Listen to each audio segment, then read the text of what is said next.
everyone, this is Niki Rowland and today I have a layout for Bramble Fox to share. So I'm using the March Fox box and today I'm focusing on the Lockdown version 2.0 and the little padlock that says Lockdown 2021 and also the little charm that says home. So I've gone for a lockdown theme obviously because of the lockdown version 2.0 perspective, and I decided to use a cut file that I had ready and waiting to be used by Peartree Cut Files, and it says not again, and it has a padlock in the middle, and I just really loved it. I thought it was a great cut file, and yes, that is exactly what I felt when they closed schools for the second time. So yes, very much so. Oh my goodness, not again. So I thought I'd use that. So I've cut it in white and I've cut the letters and the padlock in the middle from a pattern paper. It's a green or like a turquoise colour that matches so well with the Lockdown version 2.0 colour, and it's a floral paper, but the background of the floral is this lovely turquoise colour. So I've gone for that, and I've backed all of my letters using that paper, and I'm now just going to stick it down onto my layout. I'm just going to go for it. Now the problem I have with this layout is that the cut file is white and the background is white, so I always worry that my letters are going to get lost in the background, but actually it looks okay. It probably looks better in real life than it does in the photos, because you can see it better obviously, but raising it on foam pads really helps, because what it does is create some shadows behind the cut file, which means that you can see it well even though it's on white on white effectively. Okay, so I'm just going to stick that in place and raise it up on foam pads. So I'm just getting that in place now, and then I'm going to pop it at the top of my layout. So my plan was to create a layout with everything anchored towards the top. Well, it didn't quite work out like that. It's kind of cascading down the right hand side, but that's fine. I'm happy with that. Sometimes layouts take a different direction to what you expect, don't they? So yeah, in the end I had my photo a bit lower down than what I had originally planned, but I'm really happy with how the layout turned out, so that's all good. Okay, so I have the remains of that paper, and I was considering whether I should pop it under the cut file and have it as a strip along the top. Actually, in the end I decided that I didn't really like how it looked, because you could see the gaps in between the letters. You could see some of the pattern in between the letters. So I did think about kind of trimming around the letters, which would be quite cool. But unfortunately that piece wasn't quite big enough to cover all the bits that I would have needed it to. So I decided to abandon that idea and do something else instead. So I'm just, at the moment, I'm just not quite sure what I'm going to do with my border, but I will come back to that and do something different towards the end. Okay, so here I am just trying to figure out what I'm going to do. So I'm just cutting out a rainbow that I thought would look great on this layout, but actually I decided I didn't like.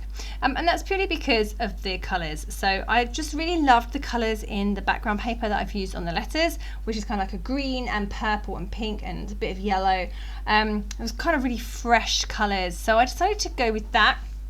And I also wanted to position my Lockdown version 2.0 over to the right hand side and on a slant, so it reminded me of like a big rubber stamp. So you know when you're filling a form in or something and it's like you get the big approved stamp, that was kind of where I was thinking of with this. Not that I think I've ever seen one of those in real life, maybe just on the movies, but that's what I was thinking. You've got the big title at the top and then a big stamp over on the right to say Lockdown version 2.0.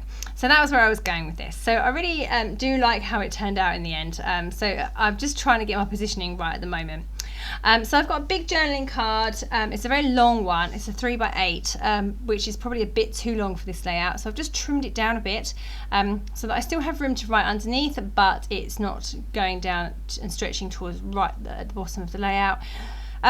It's also going to house my photo, so that's a good place to put my photo. my photos of my mum and my daughter, because during lockdown version 2.0, whilst the schools were closed, my daughter, who's 9, went to stay at my mum's, and she ended up, it just worked, the arrangement just worked really, really well, and she ended up staying there for 6 weeks. I obviously missed her a lot, but she was on the phone every day, so it was quite good because I got the best of her on the phone, whereas at home I get lots of moodiness. So it was quite nice to chat to her every day, and it's really lovely that she has a very close relationship with my mum, so that was really, really wonderful for us. It helped our family out hugely while the schools were closed, yeah, it was just an arrangement that worked super duper well, so thanks Mum for helping out. It made a huge difference to us, so we have 2 other children at home as well, so that was wonderful. So this is a photo of the 2 of them together, and I just loved it. It was a little selfie that they took, and I'm putting that on this layout and journaling about that story on this layout. Okay, so I've got my lockdown version 2.0 in the right place. I've got my photo positioned. I've got some flowers around my photo. That some of them are fussy cut from the same paper that I used for my letters, and some are floral ephemera.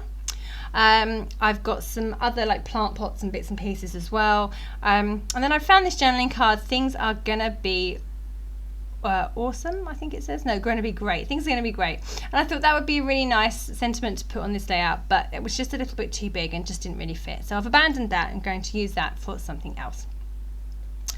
So here I am looking at some titles. Obviously I've got 2 titles on this layout already. I don't really need anything else, but I was just having a look to see if there was anything that would suit, and I came across Be Brave, which I thought was great because she was brave going to stay away from home for such a long time, and she did brilliantly, really, really well, and she actually had a great time, so but she was very sad that schools were closed because she's a very social butterfly, my girl, and she was really sad that schools were closed again. She wouldn't be able to see her teacher or her friends, although this time around they've had lots of live lessons, so she has had that contact with them every day, whereas in the first lockdown we had nothing. It was just the work was uploaded online, but there was no live teaching or interaction with students, so she was really, really sad to begin with about that, but actually perked up a lot when she found out, or once she started having the interaction with the other children and the teacher.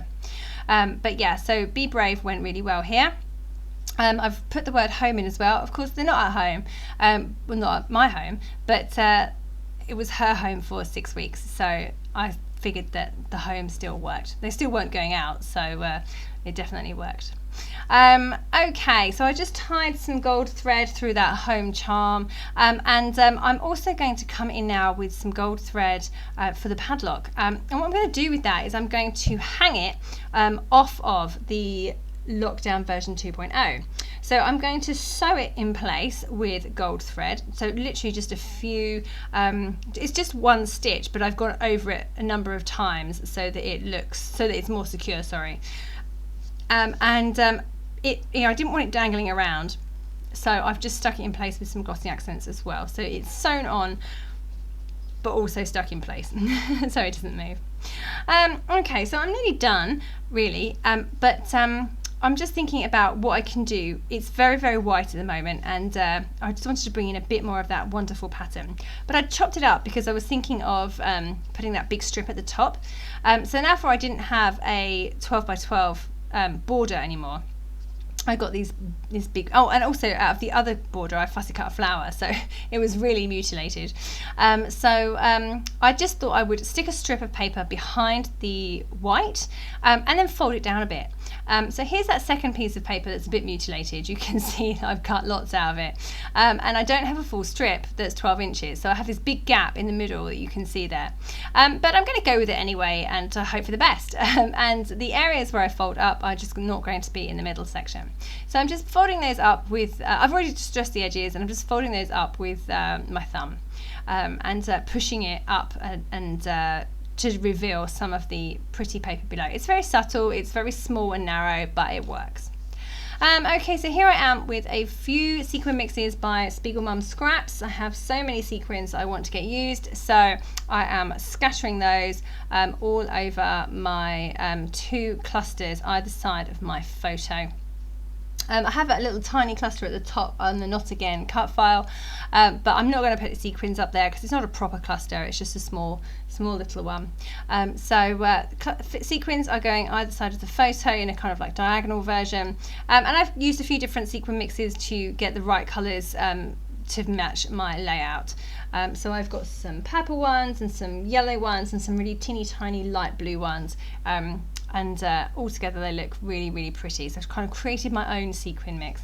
Yeah, it went really well. I had to pull them out and then mix them together and then scatter them, because when I first started putting them on, they weren't scattered and they just didn't look natural. So I had to pull them all off, mix them all together and pick them up and scatter them. Some fall in the wrong place, so I manipulate those around a bit, but mostly I try to aim for a natural scattering, like I'm just doing there. Okay, so yeah, I'm just sticking those down using glossy accents and a paper piercing tool. It's something I do all the time to stick my sequins down. I just put a small amount of glossy accents on the end of the paper piercing tool, and that allows me to pick up a sequin on the end of it. So I'll pick it up, take it out of the way, put a bit of glossy accents down, and then put the sequin back in place with the paper piercing tool. And it really is quite a quick process. Initially when there's like 500 sequins, you think, oh no, I'm going to be here ages. But actually it never ever takes that long. So I'm going to add some gold paint splatters to my layout, Shimmer's paint, mine are 49 inklings, but I just needed to put some water in it to activate it for a bit, so I'm just leaving it there. Put some spritzes in, I'm leaving it there while I hand write my journaling, so I'm just writing that in with a grey pen. And actually I didn't have enough room, so I should have kept my journaling card a bit longer, but I just carried on the white and that was fine. Right, so that is that layout pretty much done. I'm just going to come in now with those final splatters of gold paint, and then that will be all finished. So yeah, just putting the splatters around the 2 big clusters, and I put a few around the tiny cluster at the top, and that's this layout complete. So thank you so much for joining me today. I hope you've enjoyed this layout. Make sure you check out the March Fox box. There's lots of excellent things in there, really relevant to the current day. Okay, thank you very much for joining me. That was Niki Rowland for Bramble Fox.